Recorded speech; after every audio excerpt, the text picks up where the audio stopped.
Today I will be talking about another cameo for use with Shang Tsung. And today's cameo is Scorpion. Scorpion is a interesting pick for Shang Tsung, but really only because he gives you a lot of sauce. I'll go over all of his moves, I'll go over their applications, what they're normally used for, and what they can do specifically for Shang. And then I'll talk about what I think of him as a cameo choice for Shang, and where I think he fits in the scheme of decision-making for you. So, I'm going to start with Scorpion's, I think, worst move by a very wide margin, which is Get Over Here, his back cameo. So, this is Get Over Here. Scorpion shoots a hook into you, and he drags you full screen. And it is full screen. As you can see, I can't walk back any further. Now, it has a quicker than average cooldown, but it's not amazing. And the special quality of this move is that it's armored. So, we have our opponent do this on counter hit. We can say, alright, we're going to go for the string, and we want to be safe. As you can see, drags us away. And in fact, it drags us away before Liu Kang is even able to connect his second kick and break the armor. So, it is reasonably good at getting out of things like that. You can use it to get out of pressure. If your opponent has a break in their block string, you can input this move, get the armor, pull yourself out. You're still going to take the hit. As you can see, I'm at 300 up right now. I do this, I take that first hit, and now I'm at 270. So I took 30 damage, but I got out of the pressure, I got out of whatever he was going to do. Unfortunately, this move is a summon. It's not an ambush, so you do actually have to special cancel it. As you can see, Shang crosses his arms like that, and he can't do anything else while he's waiting for Scorpion to grab him. So, it's not something that you could just, like... You can't use it as block pressure for yourself. You can't use it to make moves safe. Like, you can't do this.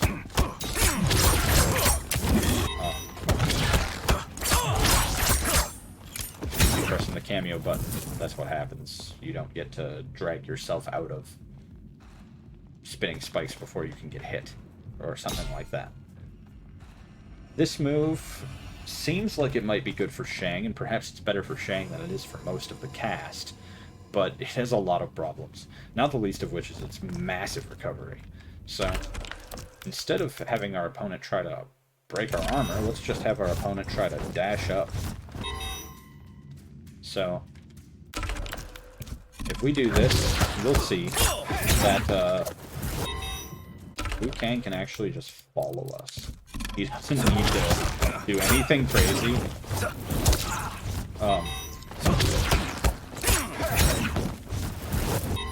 I'll jump at the earliest possible moment I can jump. As you can see, Liu Kang just closed the whole gap before I was even able to do anything. So, you're not actually getting away from your opponent when you do this. I mean, it's laughable how bad this move is. If your opponent is in the middle of an animation and you armor out of it, you can get away from him. But if you just do this in neutral, your opponent can just dash up. There's no reason for them to respect this at all. You can't do anything about it. You just have to wait for them to dash up and then be in melee range again. So you've made zero progress. You've gotten yourself closer to the corner is basically all you did. And the corner brings up another point about this move that will make you hate it even more. This move is completely useless in the corner. It gives you armor, but you just don't do anything, you know?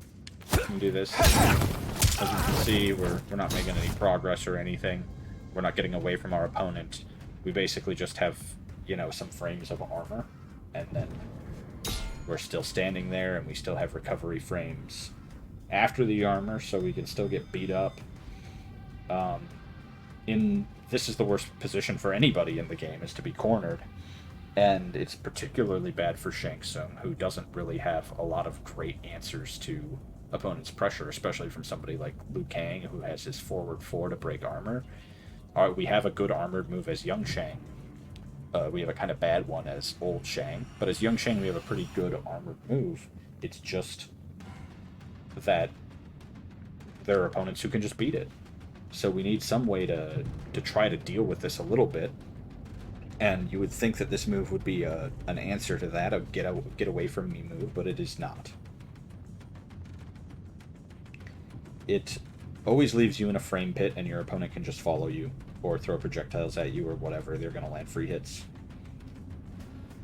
If your opponent is a little bit clueless, it can get you out of pressure. If they're pressing a little too much and not hit confirming well, you can sometimes get out of pressure.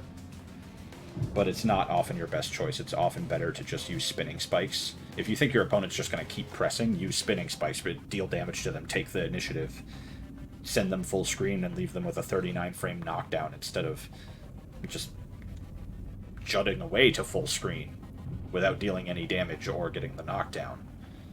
You have no reason to ever use this move, and frankly, nobody in the game has any reason to use this move. I would rate this perhaps the worst move in the game, right up there with Raiden's 0 damage electric orb, and yeah, several other just completely useless moves. But we'll move on from that. His next move I'm going to talk about is Hellblades, which is his forward Kameo. As you can see, it is a overhead, which it has a 30 frame startup, which is massive. And it is -2 on block, but it has a couple of properties that make that a little bit false. One of which is that if your opponent up blocks, this move is -17 full combo punish. So be aware that if your opponent knows this, the move is punishable on block. If they don't know this, it kind of doesn't matter, because this move is punishable on reaction. Get a 7 frame move, and I will demonstrate that everybody can beat that. We can go like this. Yep, still beaten. We can go like that. Still beaten. We can go like this. It's still beaten. So, if people see Scorpion coming out, this is an incredibly long move at 30 frames. It's very easy to see coming. And it's the only move Scorpion could possibly be doing when you call him, because you're never going to use Get Over Here, and Fire Breath does not hit grounded opponents. So this is his only option. So if you see Scorpion coming, you just press, and you will win. So, Shang has no strings, which can make this fast enough, or have a small enough gap to not get punished. It's always a full combo punish. You get counter hit. So, real trouble there, too. The good things about this move, though, are that, it's an overhead, of course, which means that if your opponent is crouch blocking, they get hit. And as you can see, it puts your opponent in a crumple state and allows for a combo.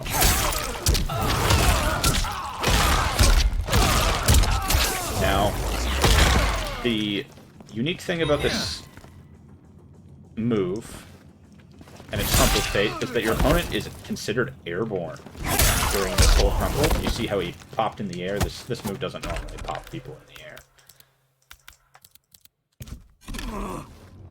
So, here's standing one normally.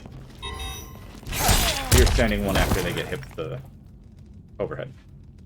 So, it is going to affect your gravity scaling. It also has a pretty nasty effect on damage scaling. I will show you Shang's B&B with and without using Scorpion Hellblades. So, here's a B&B with Scorpion, or with no Scorpion Hellblades. As you can see, we make it to 388 damage. Here's the B&B, but we're going to use Scorpion Hellblades.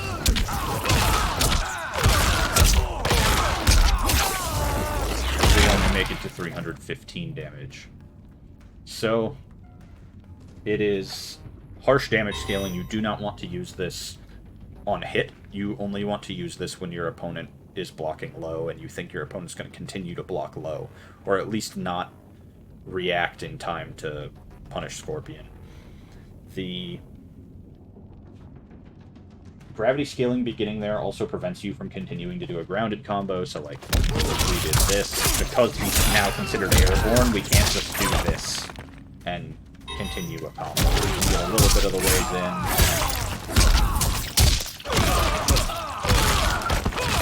You're going to get less ground skull loops there if you do it that way, and probably end up with a similar damage. Maybe you can do a little better than 315, but you're not going to do as well as Shang normally does on his damage. And if you wanted a combo extender, you'd use Fire Breath anyway. So this is an attempt to hit people as a mix-up. A 30-frame mix-up is just not a very good mix-up. And having harsh damage scaling and gravity scaling start early is not good either. So, the way that it's best used for Shang, though, is that you can do forward for 1-2-1, right there, into either Shang's Bed of Spikes, which is a low, or you can go into Scorpion Overhead and get a mix-up that way. Or you can go Shang's forward, hold forward 3. This move is rough because you can't hit confirm it. It is a combo starter. You can actually do your full B and do that. Forward 3. For good damage, too. 349. And the problem is that if your opponent blocks and you do your mid ground skull, you're just dead.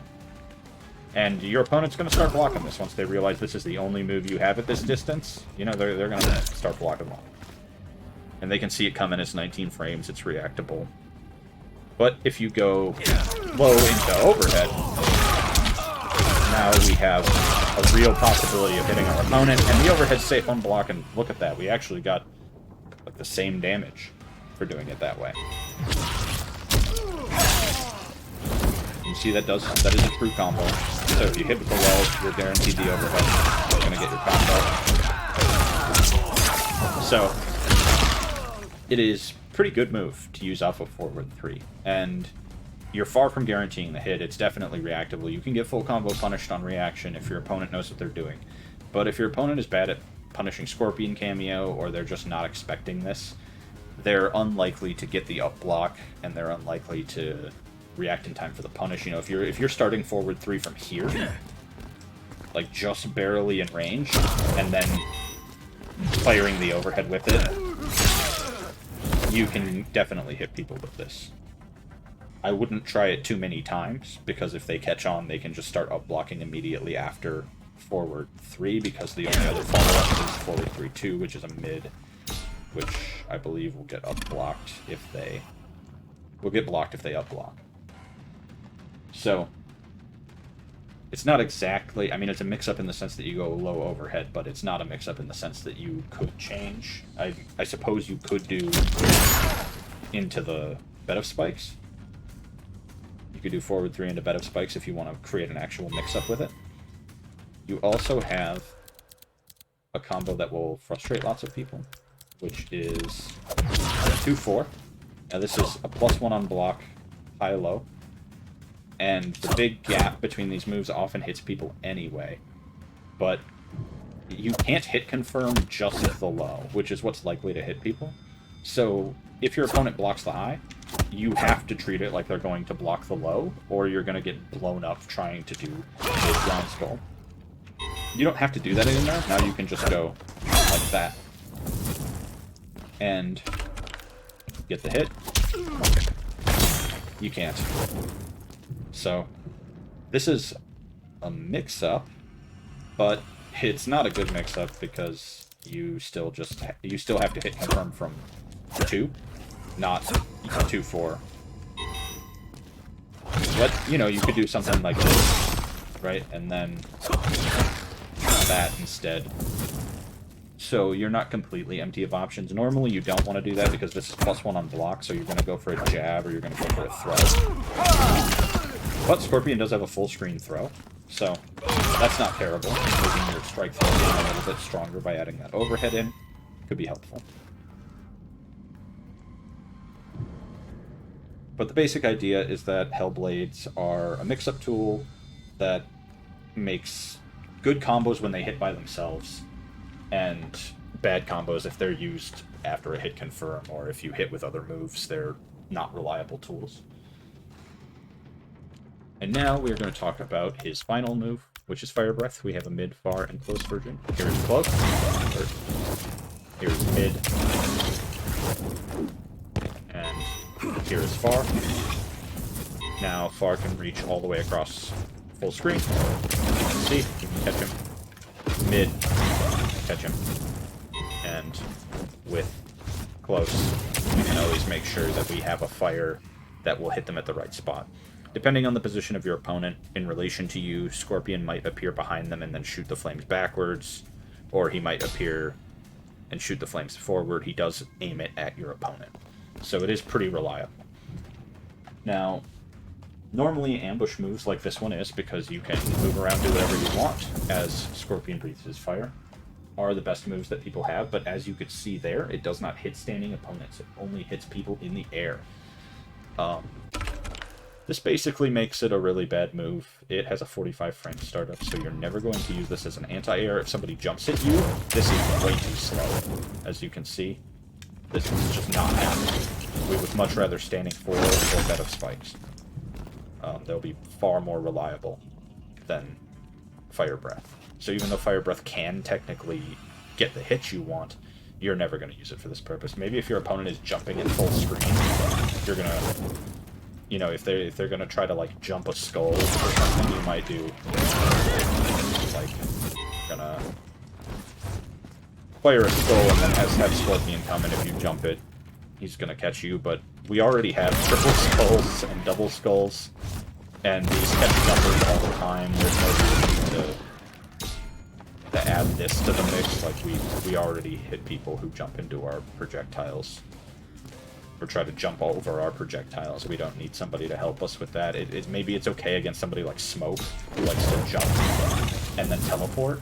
You could go, I fire triple skulls, Smoke tries to jump teleport, I catch him with Scorpion, that could help.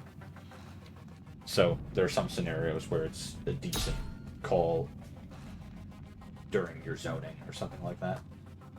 The real quality that this thing has that people like is that it is crazy anti-gravity for combos. As you can see, he just hangs out up there for a really, really long time. This means that you can build really crazy combos with this move. The craziest combos in the game definitely come from Scorpion Fire Breath.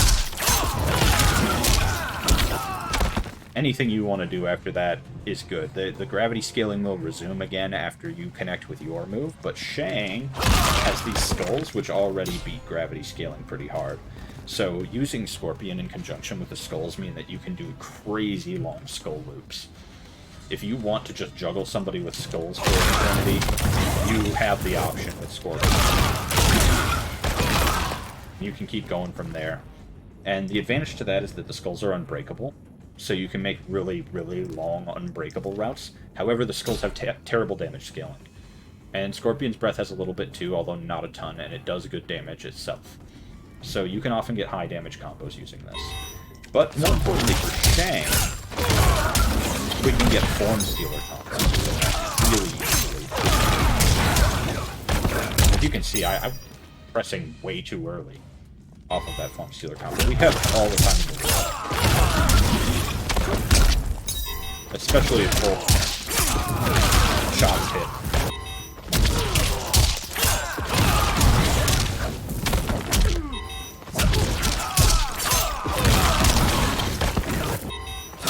And you're going to want to work on the timing to make sure that you get both shots to hit like that every time, that you're calling out the mid, far, or close one properly. But the short version is you can make crazy Form Stealer combos, and because you can use this multiple times in one combo, it doesn't have any restrictions like Sub-Zero Freeze, and it doesn't have gravity scaling like Kano Knives or something of that nature, Sector Rocket. You can do combos where you start as Shang, use Fire Breath to Form Steal, beat your opponent up as they're Form Stolen themselves, and then use Fire Breath again to change back into Shang and keep skulls going. so that you can get really crazy high amounts of damage.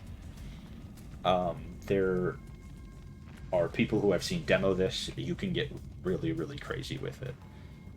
It is not something that I have actually bothered to run through the setups for, and I don't actually know how to perform the combos myself because I don't play Scorpion and recommend against it anybody playing Scorpion, frankly, with Shang.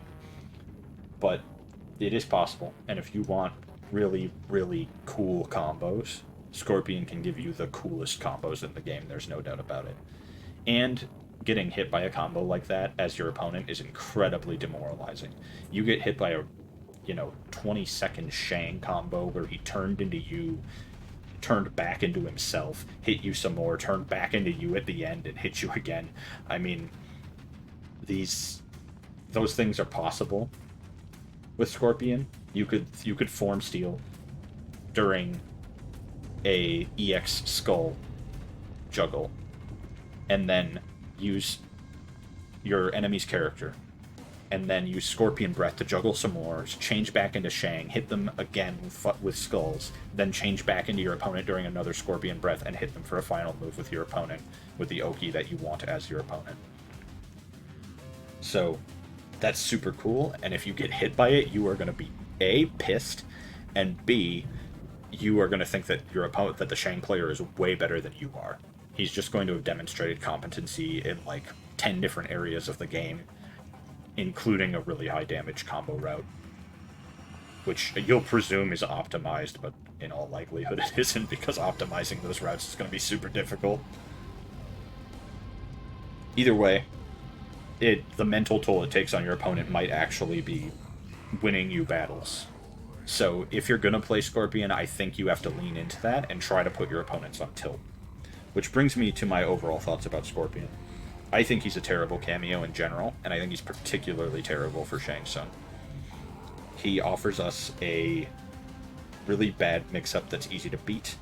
It's good when it hits, so that kind of elevates it to being an okay mix-up, but in reality, it's very easy to beat, and good players will beat it every single time. You don't want to be using it. He gives us a really awful escape tool. It's just seriously one of the worst moves in the game. Never touch it. And he gives us a great combo extender, but we're not really worried about that. We do plenty of damage without any cameos as Shang, and we kind of like to save our meter for ground skull combos from full screen, and every once in a while, form steals or injections, EX injections. And he can't really provide us anything else. He has a very, very limited moveset. He basically only has one good move and a combo extender. So I would tell you that the only reason to ever play Scorpion with Shang is to flex on people. If you play at a really low level, I'm sure that overhead mix-up is fine. I'm sure that people just like stand block it and can't punish it. I'm sure that they don't realize that it's 30 frames and they can just full combo you out of it every single time you do it. But anything above just like the lowest tier of play, I guarantee you this will get blown up every single time. The only reason it wouldn't be is if you're doing like stuff like going into bed of spikes like that, and then instead sometimes going for Scorpion's overhead. But going for bed of spikes is dangerous, and conditioning your opponent to get hit by Scorpion's overhead is very dangerous. And like I said, they can react to it, and it's fuzzyable. The low comes out in 8 frames off of bed of spikes, and Scorpion's overhead comes out in 30. It is almost effortless to fuzzy it, and it is completely reactable, even if you can't fuzzy it. So, in short, don't play Scorpion. Anyway, that's the video. If you liked it, give me a like, a comment, a subscribe. Go look at my other Shang guides. I've covered almost every cameo. I think I have 2 left, Cyrax and Jax, and they'll be coming soon for use with Shang Tsung. I have Form Stealer guides, and I have a bunch of matches that I've played at competitive levels and Combat League and friendly sets, everything. And join my Discord server, which will be linked in the description, and follow my Twitch, which will also be linked in the description, if you'd like to watch some competitive matches or get involved yourself. See you in the next one.